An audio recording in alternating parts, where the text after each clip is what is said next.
Le silence. C'est la chose la plus redoutée de notre époque. Parce que dans le silence, tu ne peux plus te cacher. Tu n'as plus d'excuses, plus de masques. Il ne reste que toi et la vérité. Et c'est là que tout commence. C'est dans le silence que Mandela a trouvé la paix, que Bouddha a trouvé la sagesse et que Steve Jobs a trouvé la vision. Et parce que le silence n'est pas vide, il est plein de réponses. Si tu veux comprendre le monde, apprends à te taire. Si tu veux te comprendre toi-même, apprends à écouter. Alors si tu ressens que cette vérité te parle, abonne-toi à Chronix Motivation, laisse un like, partage cette vidéo à quelqu'un qui cherche la paix. Et surtout, active la cloche. Car la prochaine fois qu'on parlera, ce ne sera pas pour faire du bruit, mais pour réveiller ta puissance intérieure. Dans un monde où tout le monde parle, le sage choisit le silence. Parce qu'il sait que le bruit, c'est la fuite des insécures, et que le calme, c'est la langue des puissants. Regarde Nelson Mandela. 27 ans de silence imposé, mais pas une seule parole de haine. Quand il est sorti de prison, le monde s'attendait à la colère. Il a offert la paix. Ce silence, c'était sa discipline, son arme. Un homme qui crie cherche à convaincre, un homme silencieux, lui, impose le respect. Le silence, ce n'est pas l'absence de mots, c'est la présence de maîtrise. Warren Buffett disait « La clé du succès, c'est la patience. Et la patience ne peut exister que dans le calme. Les plus grands ne réagissent pas à tout. Ils observent, ils écoutent. Ils laissent le bruit se dissiper avant d'agir. Parce qu'ils savent que le bruit, c'est de l'émotion brute. Mais le silence, c'est la réflexion maîtrisée. Le samouraï Miyamoto Musashi méditait avant chaque combat. Il disait « Quand ton esprit est calme, l'ennemi se dévoile. » Le silence, c'était sa stratégie. Pendant que les autres cherchaient à effrayer, lui observait. Pendant que les autres parlaient, lui préparait le coup décisif. C'est ça, le pouvoir du silence. Il te rend invisible, jusqu'au moment où tu choisis de frapper. Et Platon, il y a plus de 2000 ans, disait déjà « Le silence est la leçon du sage ». Parce qu'il savait que la parole sans conscience n'est qu'un bruit de plus dans le chaos. Quand tu es silencieux, tu forces le monde à s'ajuster à ton rythme. Tu imposes ton énergie, ta présence, ton autorité. Les grands leaders ne parlent pas pour briller. Ils parlent pour bâtir. Et quand ils se taisent, leur silence résonne plus fort que 1000 discours. Regarde autour de toi. Ceux qui crient cherchent la validation. Ceux qui écoutent cherchent la vérité. Alors la prochaine fois que quelqu'un te provoque, que le monde t'invite à réagir, rappelle-toi ceci. Le vrai pouvoir, c'est de choisir le silence quand tout appelle au bruit. Parce que le silence n'est pas une faiblesse. C'est la preuve que tu n'as plus besoin de prouver. Cela que tu dis devient dangereux. Pas parce que tu parles fort, mais parce que tu sais quand te taire. Et c'est là justement que commence la transformation intérieure. Parce que le silence extérieur n'a de sens que quand il devient un silence intérieur. Et c'est ce que nous allons explorer maintenant. Dans le silence, miroir de soi. Le silence extérieur, c'est facile. Tu peux couper la musique, fermer la porte, t'isoler. Mais le vrai défi, c'est le silence intérieur. Parce que tu peux fuir le bruit du monde, mais pas le bruit dans ta tête. Mais ce flot constant de pensées, de doutes, de scénarios imaginaires, c'est lui, ton vrai vacarme. Et pourtant, c'est dans ce tumulte mental que se cache la porte vers ta paix. Bouddha disait « La paix vient de l'intérieur, ne la cherche pas à l'extérieur. » Et il avait raison.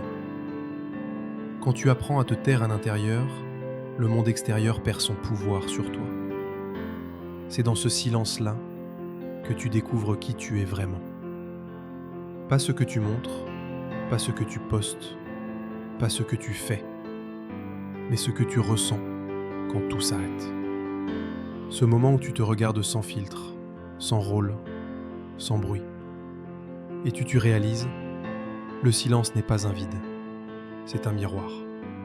Un miroir qui te renvoie ton vrai visage, avidé, et parfois ce que tu y vois fait peur. Parce que le silence t'oblige à affronter ce que tu fuis depuis toujours, les blessures que tu caches, les regrets que tu maquilles, les peurs que tu dissimules derrière la productivité. Mais c'est précisément là que commence la guérison. Eckhart Tolle disait « Le silence est ton vrai état naturel. » Et si c'est ton état naturel, alors tout ce vacarme qu'on t'a appris à entretenir n'est qu'une illusion. Le silence, c'est le retour à toi. C'est le moment où tu cesses de réagir au monde et où tu commences à l'observer. Et dans cet espace calme, tu comprends enfin que tu n'as pas besoin de tout contrôler. Tu n'as pas besoin d'avoir réponse à tout. Tu n'as même pas besoin d'être parfait. Tu as juste besoin d'être présent. Regarde Steve Jobs. Il méditait chaque matin avant de créer. Pourquoi ? Parce qu'il savait que c'est dans le calme que naissent les visions claires. Il disait « La créativité, c'est simplement relier les choses. Et pour relier, il faut d'abord apprendre à écouter. » Ce silence intérieur, c'est le moteur invisible des grandes âmes. Il te rend lucide là où les autres paniquent. Il t'ancre là où les autres s'agitent. Il te libère là où les autres s'enchaînent eux-mêmes. Mais attention, le silence, ce n'est pas la fuite. Ce n'est pas abandonner le monde, c'est apprendre à l'affronter avec paix. Parce que le silence intérieur te permet de rester calme dans la tempête. Il transforme ta colère en lucidité, ta peur en clarté, ton chaos en direction. Et plus tu te connectes à ce calme, plus tu t'éloignes du besoin de prouver. Tu n'as plus besoin d'avoir raison. Tu n'as plus besoin d'être entendu. Parce que tu es en paix. Et cette paix-là, aucune opinion ne peut te la voler. Et c'est ça le vrai silence. Celui qui te rend inébranlable, même dans le bruit du monde. Et quand tu atteins ce niveau de calme, tu découvres une chose étonnante. Plus tu te tais à l'intérieur, plus tu entends ce que la vie essaie vraiment de te dire. Et c'est justement cette écoute silencieuse qui devient ton pouvoir. Parce qu'à partir de ce moment-là, tu n'as plus besoin de répondre à tout. Tu agis, tu incarnes, tu rayonnes. Et c'est ça, le silence des maîtres. Le silence qui n'est plus une absence, mais une présence. Et c'est à ce silence-là que nous allons donner un sens nouveau. Le silence comme stratégie. Le silence n'est pas toujours paix. Parfois c'est une stratégie. Le silence est une arme. Et comme toute arme, il faut savoir quand l'utiliser. Tu vois, dans un monde où tout le monde veut parler, celui qui se tait devient rare. Et ce qui est rare impose le respect. Le silence, c'est la maîtrise de soi face à la provocation. C'est la retenue quand tout invite à exploser.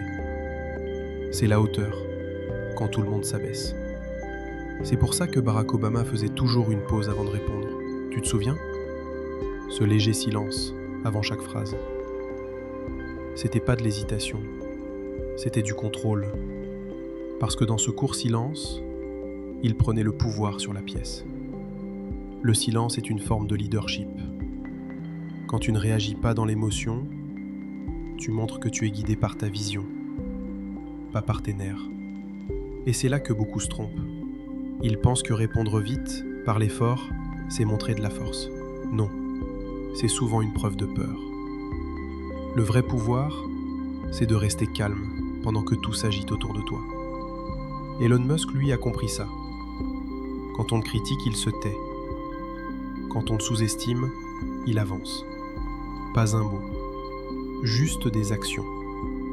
Et quand le monde se réveille, il est déjà 10 pas devant. C'est ça le silence stratégique. Agir sans annoncer, construire sans prouver, répondre par le résultat. Confucius disait « Ne réponds pas à tout. Le silence est parfois la plus haute des réponses. » Sun Tzu, dans l'art de la guerre, écrivait « Le plus grand secret, c'est de rester impénétrable ». C'est exactement ça. Le silence te rend imprévisible. Quand tu parles trop, tu te dévoiles. Quand tu expliques tout, tu perds ton mystère.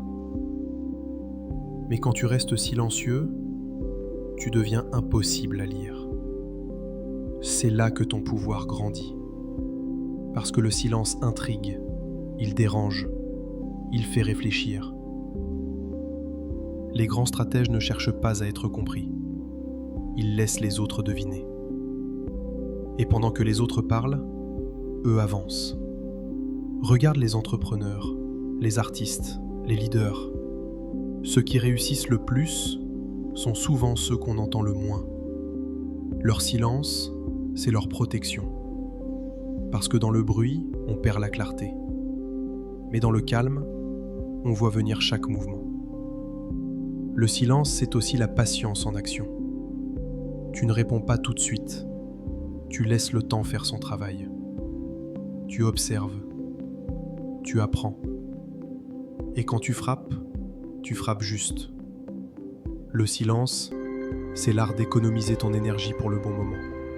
Et c'est ce que la plupart ne comprennent pas. Ils s'épuisent à vouloir prouver, à vouloir être entendus. Mais toi, si tu veux être grand, apprends à être calme. Apprends à observer. Apprends à laisser le monde s'agiter pendant que tu construis. Parce que le jour où tu parleras, ton silence aura déjà préparé le terrain. Et ce jour-là, tu n'auras pas besoin de hausser la voix. Ta présence suffira. Tu seras comme ces leaders silencieux qu'on écoute non pas parce qu'ils parlent fort, mais parce que quand ils parlent, le monde se tait. C'est ça le pouvoir du silence stratégique. Un calme si fort qu'il fait trembler ceux qui n'en ont pas. Et c'est ce pouvoir-là que nous allons maintenant explorer. Dans chapitre 4, le silence comme pouvoir spirituel. Le vrai pouvoir du silence n'est pas seulement mental. Il est spirituel. Parce que le silence, c'est ce qui relie l'humain au divin, le chaos au sens, le cœur à la vérité. Tu vois, dans un monde qui t'invite à réagir sans cesse, choisir le silence, c'est déjà un acte de foi. C'est dire au monde « je ne me laisse plus gouverner par le bruit ». Gandhi, par exemple, gardait une journée de silence chaque semaine. Pas pour fuir le monde, mais pour s'y reconnecter autrement. Il disait « Dans le silence, je découvre les voix les plus puissantes ». Et ce silence-là, c'était sa boussole morale. Jésus, avant de parler aux foules, se retirait dans le désert. 40 jours, seul, face à lui-même. Parce que même la lumière a besoin de passer par la solitude pour briller juste. Le silence, c'est ce moment où la foi devient réelle, pas une théorie, une expérience. Et Mandela, encore lui, disait « Le calme, c'est la discipline de l'âme ». Cette phrase, elle dit tout. Le silence spirituel, ce n'est pas de se taire, c'est de ne pas se laisser envahir. C'est refuser de réagir au moindre mot, à la moindre provocation, au moindre bruit. C'est choisir la paix comme réponse. Le silence, c'est aussi une forme d'humilité. Tu comprends que tu ne contrôles pas tout. Tu comprends que la vie ne t'appartient pas. Et dans ce lâcher-prise, tu trouves une puissance que les autres ne comprendront jamais.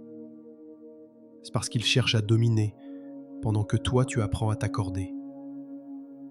C'est la différence entre celui qui crie « Regardez-moi » et celui qui murmure « Je me vois enfin ». Ces Bouddhas méditaient non pas pour échapper au monde, mais pour l'observer sans jugement. Ils disaient « Le silence n'est pas la solitude, c'est la présence totale à ce qui est. Et si tu y réfléchis bien, le silence, c'est la seule langue que tous les êtres comprennent. Les animaux, les enfants, les amoureux communiquent d'abord sans mots. C'est ce silence-là, le langage de l'âme. Avec quand tu atteins ce niveau de calme, tu n'as plus besoin de convaincre personne. Ta simple présence parle pour toi. Les gens ressentent ta paix, ils sentent ton équilibre, ils savent qu'ils peuvent s'apaiser près de toi, parce que tu rayonnes quelque chose de rare, la stabilité. Et ce rayonnement, tu ne peux pas le simuler, il vient du silence intérieur. Le silence spirituel, c'est cette vibration douce et forte à la fois. Celle qui dit sans parler « Je ne suis plus esclave de mes émotions ». C'est ce silence qu'avaient les maîtres, les prophètes, les sages. Celui qui ne cherche pas à convaincre, mais à éveiller. Et tu veux savoir le plus beau ? Ce silence-là ne t'éloigne pas du monde. Il t'en rapproche. Parce que quand tu fais taire le vacarme intérieur, tu entends enfin les autres. Tu vois leurs blessures. Tu ressens leur douleur. Tu comprends sans qu'ils aient besoin de parler, et c'est à ce moment-là que le silence devient compassion. Tu ne juges plus. Tu ne critiques plus. Tu observes. Tu comprends. Tu aimes. Voilà pourquoi le silence est le plus grand des pouvoirs. Parce qu'il te rend humain. Et quand tu touches cette paix-là, tu ne veux plus convaincre le monde. Tu veux simplement en faire partie, sans bruit, mais avec sens.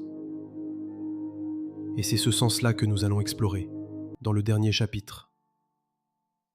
L'art de se taire pour mieux agir. Le silence n'est pas une fuite, c'est une préparation. C'est dans le silence que les grandes victoires se forgent et que les grands destins se dessinent. Pendant que les autres parlent, se plaignent, cherchent des excuses, toi tu travailles. Pendant qu'ils commentent, toi tu construis. Et le jour où tu montres ton œuvre, ils appellent ça un miracle. Mais toi, tu sais. Tu sais que ce miracle, c'était des heures de silence. Des nuits sans bruit. Des moments de doute transformés en action. C'est ce que Michael Jordan faisait. Il ne parlait pas pendant l'entraînement. Il ne criait pas sur les réseaux. Il laissait le parquet parler pour lui. Il disait « Travaille en silence. Laisse ton succès faire le bruit. » Et c'est devenu sa philosophie de vie. Serait son griller, le silence, c'est la constance invisible. C'est faire les choses quand personne ne regarde.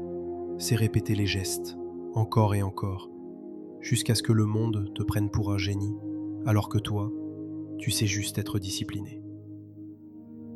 Sénèque, le philosophe stoïcien, écrivait « Ce n'est pas le bruit qui prouve la puissance, mais la maîtrise. » Et il avait raison. Et le silence, c'est la preuve ultime que tu crois en toi, parce que tu n'as plus besoin de convaincre personne. Tu avances, tu crées, tu poses des fondations solides, pendant que les autres construisent en surface. Steve Jobs, avant chaque lancement d'Apple, restait des heures enfermé seul, en silence, juste à visualiser le futur. Il disait « Les gens bruyants sont souvent vides, le silence, lui, contient tout. » Et il avait compris quelque chose d'essentiel. Le silence te donne le recul nécessaire pour entendre l'intuition que le bruit étouffe. Le silence, c'est là où tu passes du rêve à la décision. C'est là où tu ne parles plus de ce que tu vas faire, tu le fais. Parce qu'à un moment, tu dois choisir. Vouloir impressionner le monde ou le transformer. Et le monde ne se transforme pas avec des mots mais avec des actes. Regarde autour de toi. Les plus forts, les plus respectés ne sont pas ceux qui parlent le plus. Ce sont ceux qu'on écoute quand ils décident enfin de parler. C'est parce qu'ils ont fait du silence une signature, une marque de puissance tranquille. Et si tu veux vraiment réussir, apprends à te taire jusqu'à ce que ton travail parle. Confucius disait « Le silence est un ami qui ne trahit jamais ». Et il avait raison, parce que le silence te protège de la distraction, de la comparaison, de la dispersion. Et un jour, quand tu auras passé assez de temps dans le calme, tu sortiras de ce silence avec une force nouvelle. Pas une force qui crie, une force qui inspire. Une force que les autres ressentent, sans que tu aies besoin de dire un mot. Parce que ton silence aura pris la forme de ton travail, de ta maîtrise, de ton aura. Et c'est là que tu comprendras. Tout ce temps passé dans le calme n'était pas une perte, c'était ton armure. C'est l'heure ne court pas après le bruit. Fais confiance à ton silence. Parce qu'un jour, ton silence fera plus de bruit que tout ce que tu aurais pu dire. Et ce jour-là, tu n'auras pas besoin d'expliquer. Le monde saura. Parce que tout ça, l'art de se taire pour mieux agir, le silence, ce n'est pas l'absence de bruit, c'est la présence de soi. C'est là, dans ce calme intérieur, que tu découvres ta vraie force. Parce qu'au fond, la vie ne récompense pas ceux qui crient le plus fort, mais ceux qui avancent sans faire de bruit, avec foi, patience et clarté. Tu vois, le silence ce n'est pas un refuge, c'est une forge. C'est là que se forment les âmes solides, les visions claires et les caractères inébranlables. Tu vois, alors apprends à l'aimer, apprends à t'y retrouver, parce que tout ce que tu cherches dehors est déjà là, dans ton calme. Le silence, c'est ton miroir, ton guide, ta protection. Et un jour, tu comprendras qu'il ne t'a jamais éloigné du monde. Il t'a juste rapproché de toi. Et si tu ressens, là maintenant, que ce message te parle, alors écoute-moi bien. Ce n'est pas un hasard, c'est un appel. Abonne-toi à Chronix Motivation parce qu'ici, on ne cherche pas le bruit, on cherche le sens. Laisse un like, partage cette vidéo à quelqu'un qui en a besoin et surtout, active la cloche pour ne jamais manquer ces instants où le silence devient force et la force devient paix. Merci d'avoir écouté, merci d'avoir ressenti et surtout, merci d'avoir choisi le calme.